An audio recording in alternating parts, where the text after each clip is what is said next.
Managing a portfolio of financial assets requires making continuous choices.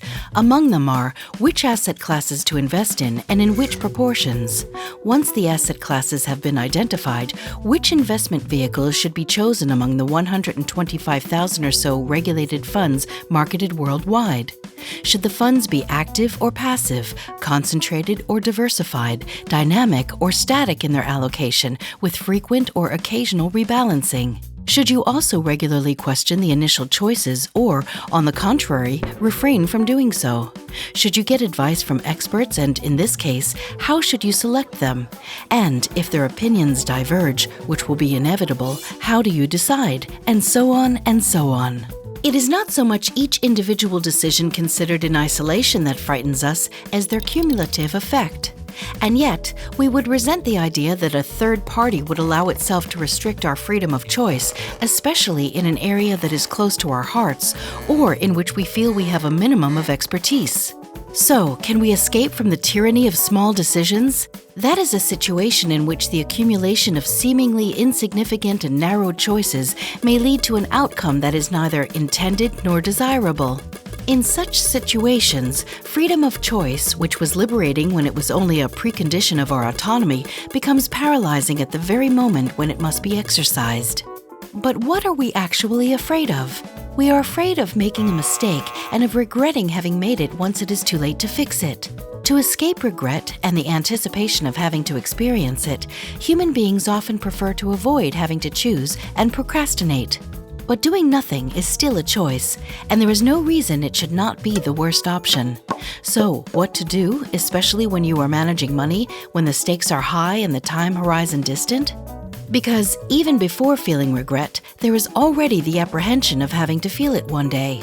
So, are there strategies that give us a reasonable chance of minimizing our regrets in the long run? And if so, could we make the goal of minimizing regret the very purpose of an asset manager's work? At Fundo, we believe it is possible to improve the efficiency of asset management by applying such a strategy. But before we get into the details and describe the strategy, let's take a moment to explain what a financial market is so that we can better understand the Herculean challenge facing any asset manager. Financial markets are an example of what scientists call a complex adaptive system, in the same way as the climate of our planet or a colony of ants. These systems are complex in that they consist of a network of multiple and dynamic interactions, which makes their behavior difficult to predict based on the observation of the interacting components alone. They are adaptive in that they mutate and reorganize when the environment in which they evolve changes, although the response does not always correspond to the size of the change. Complex adaptive systems are inherently difficult to understand. They can be both highly resilient, dynamically adapting to the violent shocks to which they are subjected, but also eminently fragile, succumbing to a combination of independent, seemingly benign failures. This is the type of reality that an asset manager faces, and it is in this highly unpredictable context that he or she must make and justify his or her decisions. Who wouldn't admit defeat immediately? While we have only a limited understanding of how a financial market works, we have a better understanding of our cognitive limitations and biases. What follows tends to show that both make us particularly ill-equipped to deal with the reality of a complex adaptive system on our own. Let's start with complexity. Our brain's computational power or analytical capacity is limited, and it can only assimilate a small amount of information simultaneously. In addition, our power of concentration is limited, and we tire fast. As for biases, we have many. The following list is far from being exhaustive. We deny the obvious, and we are reluctant to revise our beliefs to fit a new reality. Our emotions constantly interfere with our judgments and color our decisions. We suffer from cognitive dissonance and rationalize our decisions after the fact, even when the consequences are disastrous. We see correlations where there are only coincidences. We oversimplify and promote a Manichaean view of reality. Finally, we overestimate our intellectual capacities, if only to maintain a minimum of self-esteem. How to overcome all these failings? The human response to its own intellect and physical limitations has been the same throughout history, even before the invention of the wheel. That answer is technology. Aware of our shortcomings, we must try to develop a machine that does not suffer from the same deficiencies. A machine with almost unlimited computational power, whose operation would be systematically challenged by the gathering of new evidence. A machine whose algorithms would not, unlike ours, learn through a predefined prism, but would approach reality without any bias, as if it were a set of random phenomena.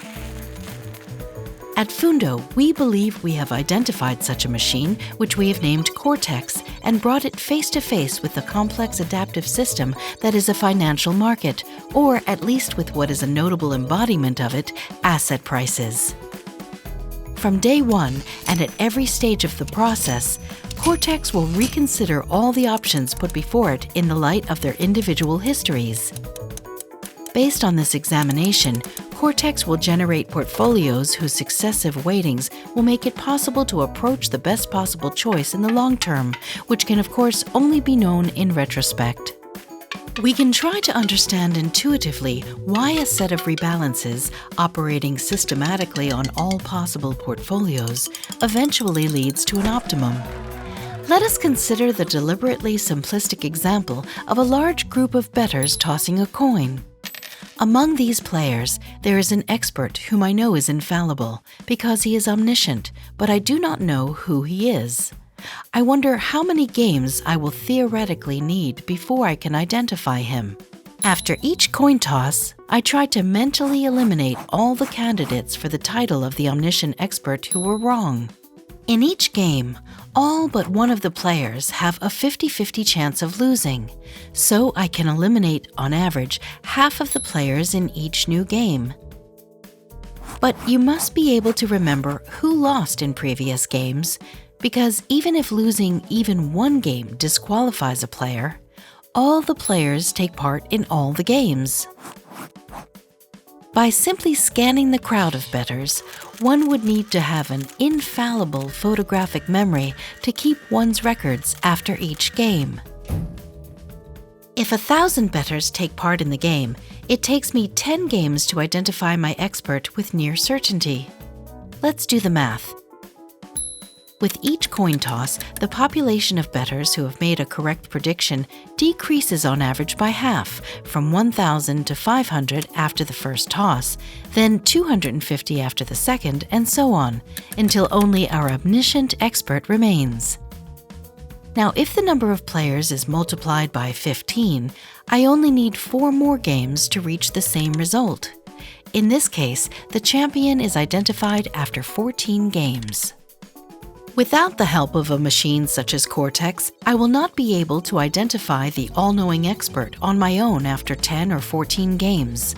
Instead of an efficient strategy requiring a limited number of games, I will be forced to participate in a lottery with much more hazardous results.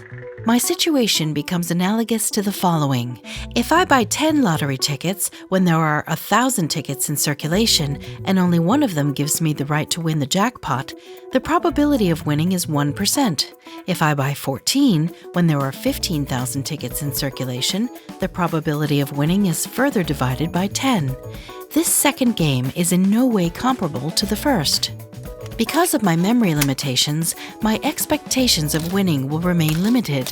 Without the possibility of instantly marking the losers at the end of each game, I am forced to rely on luck, whereas I could adopt a systematic approach to ensure an optimal result. In finance, there is, of course, no single strategy that permanently dominates all alternative strategies, but some are undoubtedly preferable to others for any given period. By analogy with the trivial example just mentioned, Cortex gives us the means to prevent asset management from becoming a mere lottery and leading to a largely suboptimal result, which will inevitably be a source of regret for both the manager and the owner of the assets under management. Cortex, welcome to a clear and positive financial world.